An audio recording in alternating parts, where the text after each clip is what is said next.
Ciao a tutti e bentornati sul mio canale. Oggi voglio portarvi con me in un viaggio emozionante, tra ricordi, progetti futuri e legami che sembravano spezzati ma che forse non lo sono mai stati del tutto. Sto parlando di Neslihan Atagul e Burak Özçivit, due tra gli attori più amati della televisione turca, che dopo anni di distanza si ritrovano ancora una volta davanti alla macchina da presa. Quando è uscita la notizia di questa collaborazione, il mondo dei fan è letteralmente esploso. Messaggi, commenti, video omaggi, hashtag diventati virali. Perché non si tratta solo di due volti noti, ma di due simboli di una generazione di attori turchi che hanno portato il melodramma a livelli altissimi. E ora sono di nuovo insieme. Ma cosa c'è dietro questo ritorno? Partiamo dall'inizio. Dopo il successo planetario di Kara Sevda, Neslihan e Burak avevano preso strade diverse. Lei si era dedicata a progetti più intimisti, spesso legati al cinema d'autore. Lui, invece, aveva scelto la via delle grandi produzioni storiche, come Kurulus Osman, diventando un volto iconico anche fuori dai confini turchi. Ma qualcosa, o forse qualcuno, li ha riportati sullo stesso set. Il nuovo film che li vede protagonisti racconta una storia d'amore matura, fatta di silenzi, sguardi e cicatrici. Non si tratta del solito racconto romantico. Qui si parla di amore dopo il dolore, di seconde possibilità, di ciò che accade quando due persone si incontrano di nuovo, dopo aver vissuto.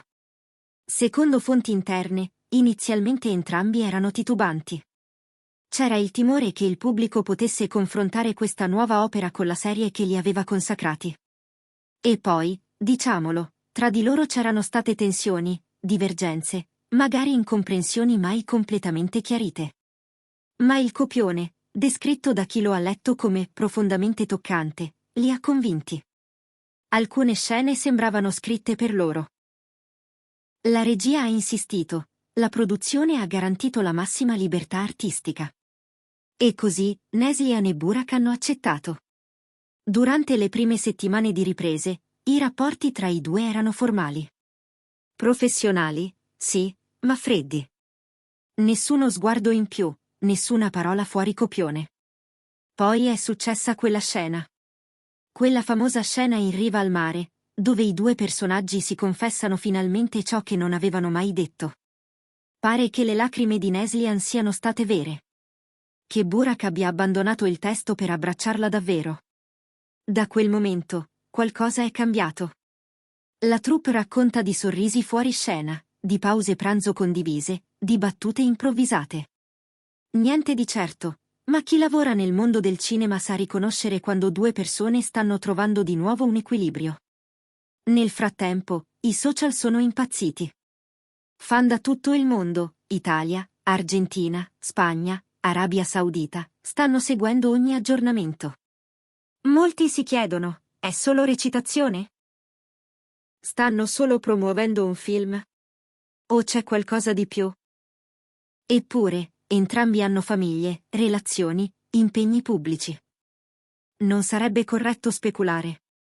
Ma non possiamo nemmeno ignorare ciò che traspare dai loro sguardi. A volte, la verità non ha bisogno di parole. Un altro elemento interessante riguarda il contenuto stesso del film. Non si tratta di un semplice dramma romantico, il film affronta anche temi profondi come il rimorso, il perdono, la memoria, il destino. I due protagonisti, dopo anni di separazione, si ritrovano costretti a convivere in una casa ereditata da un parente comune. Il contesto crea situazioni intense, ma anche delicate, piene di tensione e tenerezza. Ogni scena è costruita per scavare dentro, per far riflettere.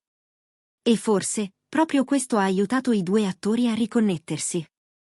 A trovare qualcosa in comune non solo come colleghi, ma come persone. Nel corso delle interviste, Burak ha detto una frase che ha colpito molti.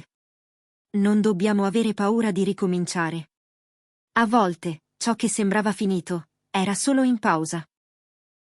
E Neslihan, parlando del suo ritorno dopo un periodo difficile, ha aggiunto: Ho imparato che la vita ci mette davanti alle stesse sfide finché non impariamo davvero la lezione. Questo film, forse è la mia lezione. Dietro le telecamere, tutto è curato nei minimi dettagli.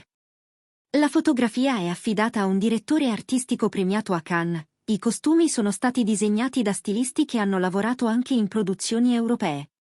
Le location sono state scelte tra le coste più suggestive della Turchia occidentale, lontano dai circuiti turistici, per dare un'atmosfera più autentica e malinconica. Anche la colonna sonora merita una menzione. Composta appositamente per il film, unisce strumenti tradizionali turchi a sonorità moderne e minimali. Ogni nota accompagna le emozioni, amplificandole. In attesa dell'uscita ufficiale, prevista per la prossima stagione, il trailer ha già conquistato milioni di spettatori. Molti critici parlano di una possibile consacrazione internazionale, con partecipazioni a festival prestigiosi come Berlino, Venezia, Toronto. Ma, al di là dei premi, delle recensioni e del successo commerciale, ciò che questo progetto ha già dimostrato è che l'arte può riavvicinare le persone. Che i rapporti, se costruiti su rispetto e autenticità, possono sopravvivere anche al tempo e alla distanza. Grazie di cuore per essere rimasti con me fino a qui. Spero che questo approfondimento vi abbia fatto scoprire qualcosa in più su Neslihan e Burak, non solo come attori, ma come esseri umani. Se vi è piaciuto il video, lasciate un like, iscrivetevi al canale, e scrivetemi nei commenti cosa ne pensate. Questa collaborazione è solo professionale, o qualcosa di più? Alla prossima, con nuove storie, nuovi volti e nuove emozioni. Prendetevi cura di voi, e, a presto!